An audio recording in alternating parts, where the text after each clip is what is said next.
দেশের মানুষের সাপোর্ট ও উৎসাহে আনন্দে অশ্রুসিক্ত মিথিলা।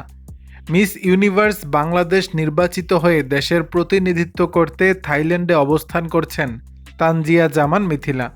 থাইল্যান্ডে চলছে মিস ইউনিভার্স ইন্টারন্যাশনালের বিভিন্ন ইভেন্ট, যেখানে প্রতিটি অনুষ্ঠানে ঝলমলে উপস্থিতি দেখিয়েছেন মিথিলা। গত কয়েকদিনে একাধিক ইভেন্টে সেরা 5-এ জায়গা করে দেশের জন্য গর্বিত করে তুলেছেন তিনি। শুধু তাই নয়, আন্তর্জাতিক পরিসরে বাংলাদেশের প্রতিনিধিত্বের মিথিলার পারফরমেন্স অনেকেই ভারত ও বাংলাদেশের প্রতিযোগিতার মধ্যে তাকে এগিয়ে রাখছেন। মঙ্গলবার নিজের ফেসবুকে মিথিলা জানান, দেশের মানুষের সাপোর্ট ও উৎসাহ তাকে আনন্দে অশ্রুসিক্ত করেছে।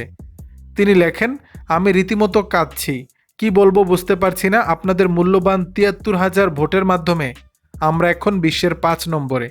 আমি জানি না কিভাবে সবাইকে ধন্যবাদ জানাবো।